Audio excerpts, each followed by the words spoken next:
The push-up is the OG exercise that is used to build chest, shoulders, triceps, and core strength.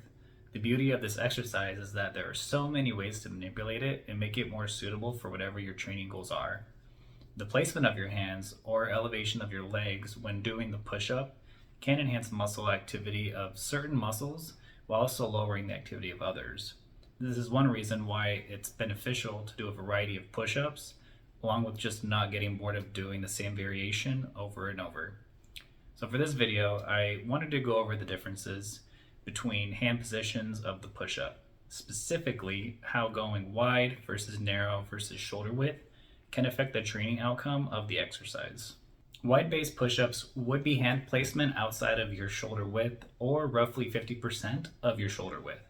Push-ups with a wide base tend to put a little more stress on the shoulder joints and result in slightly less muscle activation of your pec muscles, the delts, and the triceps when compared to narrow and shoulder width base.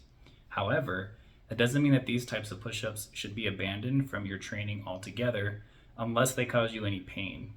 The benefit of doing a wider base push-up is that it provides additional activation to the serratus anterior and biceps compared to a standard or narrow base push-up.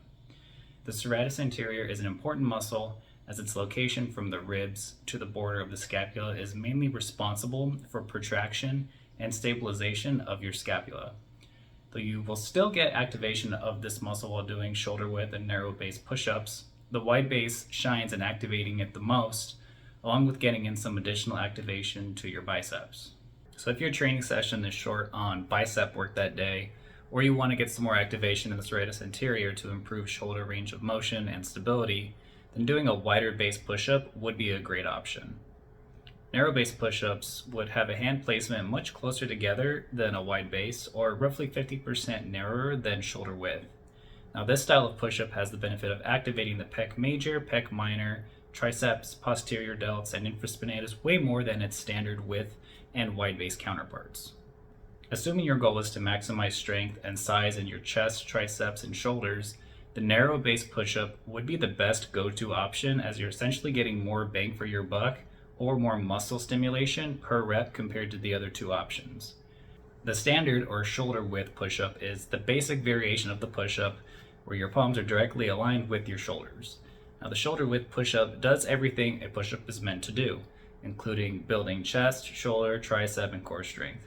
This variation is better at targeting the serratus anterior than the narrow base, but not as much as the wide base.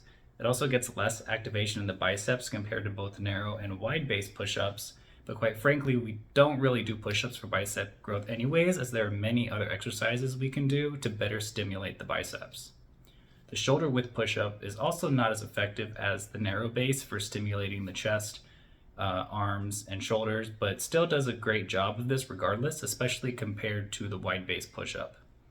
Overall, the shoulder width push-up is and always will be a fantastic exercise to include in your routine if you're not interested in drastically improving anything specific that the narrow or wide base push-ups excel at.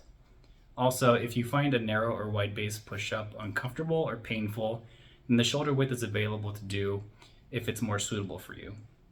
You'll be working all of the same muscles regardless, so you can't really go wrong.